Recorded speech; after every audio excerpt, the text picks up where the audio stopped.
What's up, YouTube? It's Chris and I'm back with another video. Today we're going to be talking about the best savings account you can find. Now, there are a lot of videos on this topic on YouTube that, constantly, let's just put it this way. There's a lot of YouTubers that constantly make this video to tell you the new best savings account, but I'm going to actually show you guys how to find it without having to come on YouTube.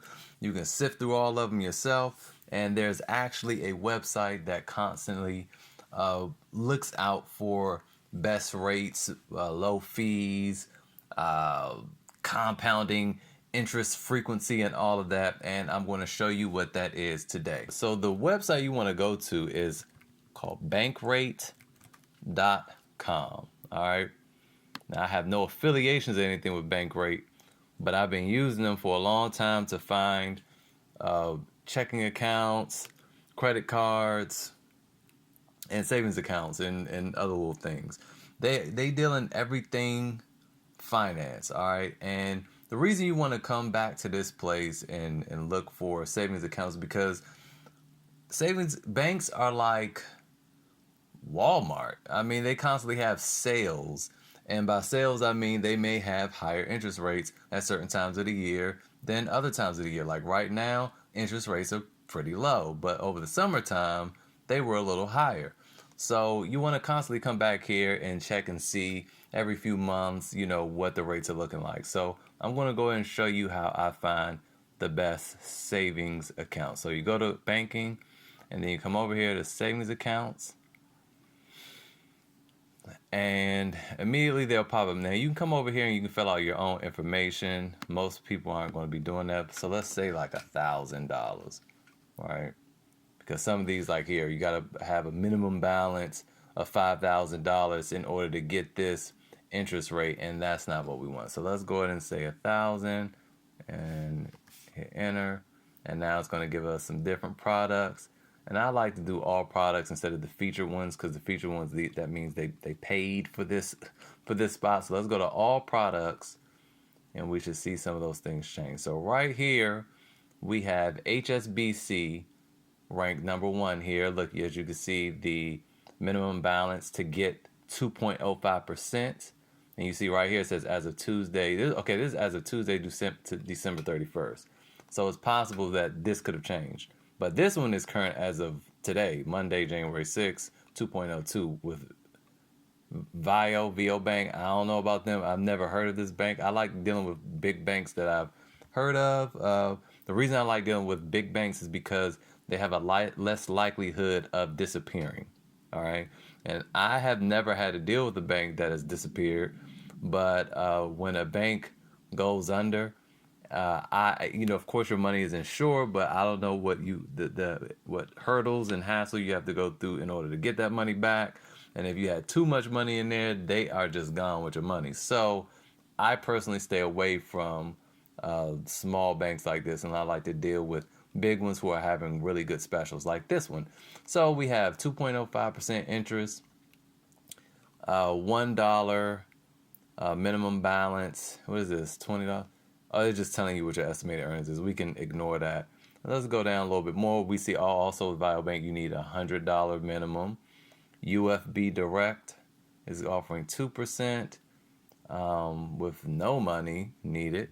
So those are looking like those are pretty good. And then it's a bunch of other banks that I've never heard of. E-Trade, but that's 1.75. So let's go look at HSBC. So let's see, review.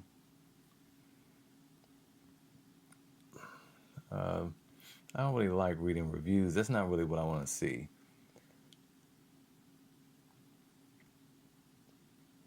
But let's just take a gander at it. So what we like: competitive yield on savings accounts. Checking account doesn't have monthly maintenance fees. You can deposit checks with HSBC mobile banking app. Well, we don't. Savings account doesn't have an ATM or debit card. That's interesting, but to me, that's not a big deal because I always transfer money from my savings to a checking. If you had easy access to a savings like that, it wouldn't be much of a savings for real.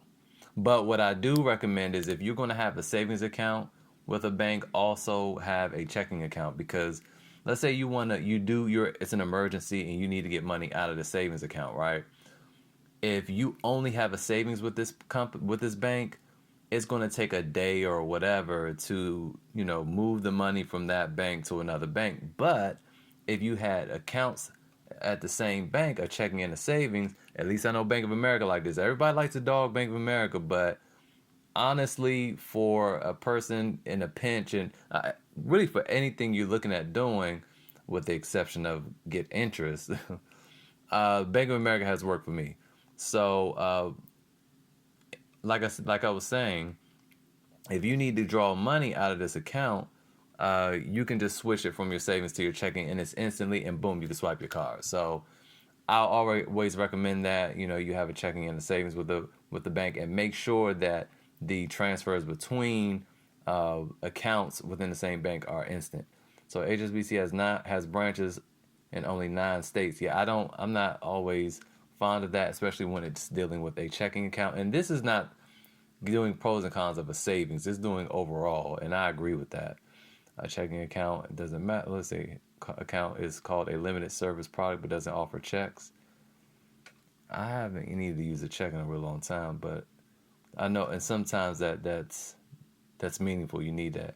And $25 fee for closing an account within 180 days of opening applies to checking and savings. Now that's pretty whack. I don't like that. That's not a big fee, but I don't really like that. So keep that in mind, that there's a $25 fee for closing within 6 months. Let's go back here and look at the offer details for the savings. So we're going to look at the interest rate. It's 2.03. Minimum to avoid fees, 0. Minimum balance to actually get the 2.05 is $1. Monthly fee, 0. Check writing no on savings account. Hey, that's a really, really good deal. Now, like I said, 3 months from now, HSBC might not be at the top of this mountain here. Let's go scroll down. Best savings accounts and rates of January 2020. All right. Okay, look, and so it's all right. It says bank rates picks best savings account in January 2020. So number 1 is HSBC. So let's read a little bit more, because these usually tell you the frequency, how frequently the interest is compounded. Now, the more frequently that the interest is compounded, the more money you end up having long term. Okay, here we go. The HSBC Direct Savings Account compounds interest on a monthly basis. That is not bad. There are some that do daily, but not a lot. I don't think I've seen any big banks do daily, but monthly is very good. Usually they're annually or semi-annually. And just to illustrate, let's see. Let me. All right. So, okay, let's go to investor.gov, because this is actually the government. So let's say we're going to put in $1,000. I use this website, so some stuff is pre-populated. Monthly contribution. Let's say you put $100 in there. Length of time is over 5 years. 2.05. And it compounds monthly. Let's see what we have. So at the 5 years, starting with $1,000 and just putting $100 in a month, we have 74, 20, 45, right? And let's see daily. It's probably not going to be that big of a difference, but it'll be a difference. Okay, you have an extra $6, all right? So as you can see, and if we made that number a little bit bigger, let's say we start with 10,000 and we put 300 in per month. And let's calculate it daily, $30,000, $33. And if it was monthly, $30,000, $16. So you see, it's a little bit more, and it's the same effort. You might as well go look for one with the more frequently compounding interest. Now, if this was also annually, which a lot of them are, we're talking about 29. Let's see, that was over $100 difference. So monthly is good, especially for a big bank. So right now, HSBC is the best thing smoking right now. And I already looked up some, like my bank, PenFed. PenFed was doing a little over 2% over the summer, and now their savings is, I think it's 1. Okay, let me tell you how crazy this is, because I just looked this up earlier when I thought about making a video, and it was 1.7. So it literally changes you know, daily maybe. It might change daily. This is, I'm talking about a couple hours ago, this was 1.7. So yeah. So anyway, that's why Bankrate is important. You don't have to check YouTube every time, because by the time you see the YouTube video, it's probably outdated. And that is just proof right there. So here it is. Go to bankrate.com, and you can use this website for a number of things. If you're looking for a mortgage, you're looking for credit cards, a car loan, personal loan, insurance, that's new. Insurance, you know, the whole nine. So hopefully this video was helpful. Hopefully you're able to save some money with your accounts, and I'll see you guys next time.